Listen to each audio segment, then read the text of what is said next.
this is Pierre from Pierre Speaks, and this is another wellness edition. And I want to talk about chronic pain and how we can get through dealing with chronic pain, and some of the things that I've done to alleviate some of the strenuous times and stressful times, because it can be a very tough existence.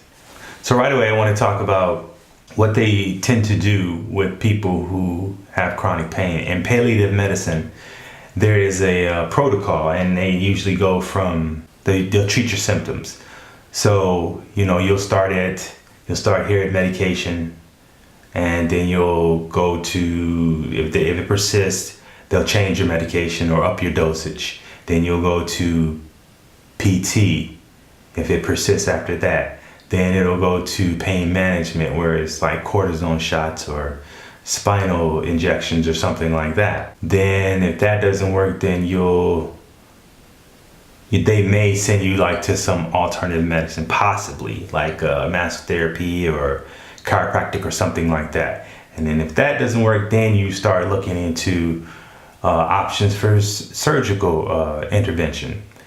And that's pretty much how it went for me in the trials that I had. Because those who don't know, I've had cervical fusion at C3 through C6, so I have titanium rods in there, and I had 2 lumbar surgeries, microdiscectomies, that were supposed to correct or alleviate my sciatic pain.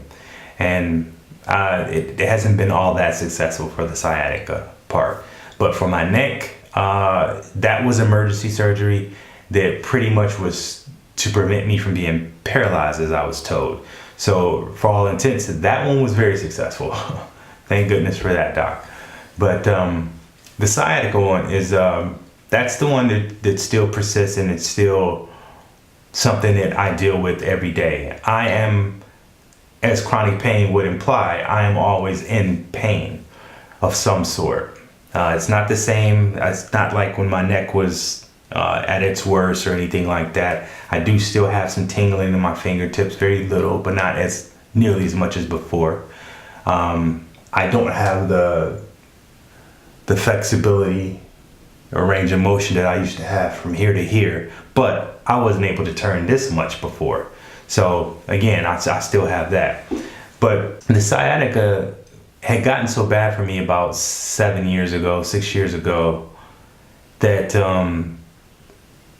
it was affecting my efficiency and my ability to work, my ability to stand at work, my ability to sit at work. And the problem was that with sciatica, it goes down from the buttock, the back of the leg, down to my foot. So from those points, after 5 minutes of sitting, I have to get up, and then I stand, and then it's also, annoying my foot incredibly. So it was just back and forth, sit and stand, sit and stand, sit and stand, and it was agonizing, really. So one of the only things I found to really help with sciatica, to get me through a work day, was sitting on an ice pack. It was too sensitive to respond to heat, but ice for some reason was the thing that helped. But sciatica did limit me in a lot of ways. I didn't really go to movies as much during these periods, because it was extremely difficult for me to sit for 2 hours or so, as most standard movies are. So what was I gonna do? I went through all the other things. Now, the cortisone shots, the physical therapy, and some of the alternatives to medicine, they just didn't work for me.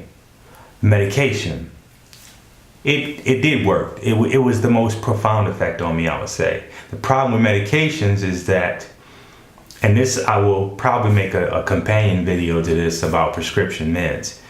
The problem with those is that prescription medications have a lot of side effects.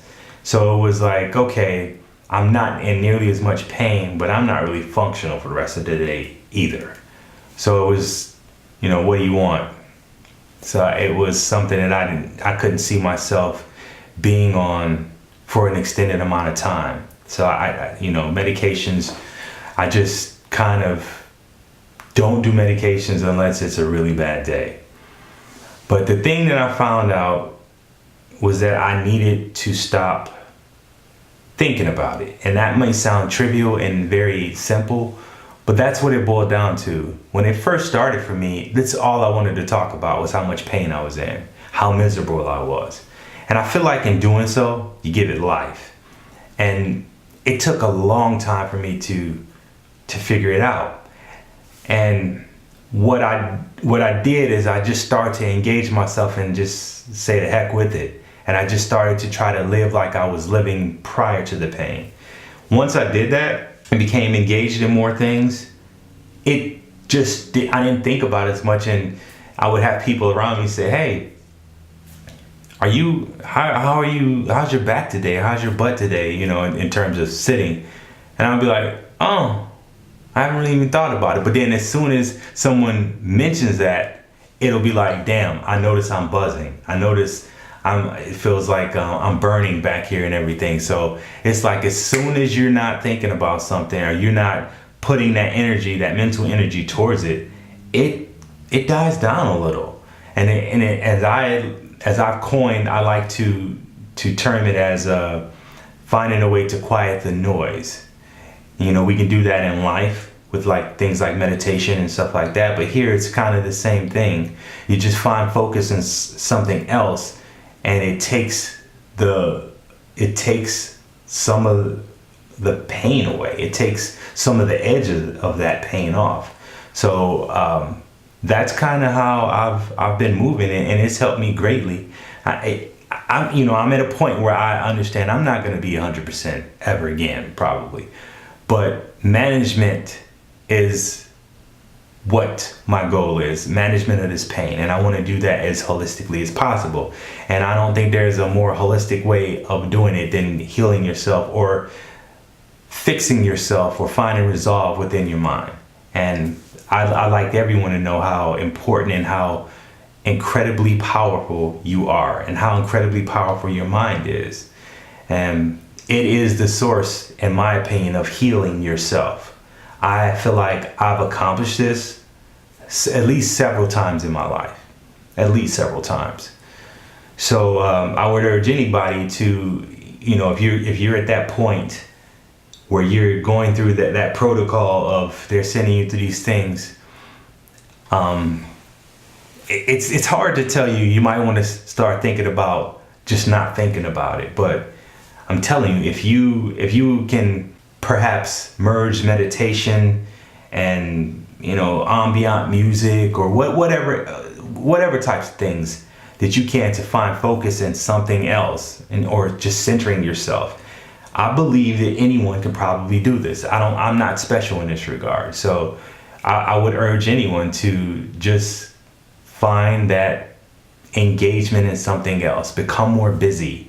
Throw yourself into, I don't care what it is, as long as it's not destructive and as long as it takes your mind off of what your pain may be. And that's what I have for you today. Let me know what you think in the comment section. I'd like to know if there are any chronic pain sufferers out there who have tried any methods like this, or also, you know, before I'd go, there were things that I tried, like the tapping, the acupressure tapping and things like that, again, they didn't fix me, but it helped some. It really did. So, but again, let me know in the comment section what some of your experiences have been, or if any of these things have helped you, or if this is something that you're happy that I put a video out for. Hit the subscribe button if you haven't, and like the video if you do. And even if you don't, you know, put a thumbs down, but just, you know, at least let me know why you didn't like the video. But this is Pierre Speaks for another episode of Your Wellness Edition. Thanks and be well. Have a great day.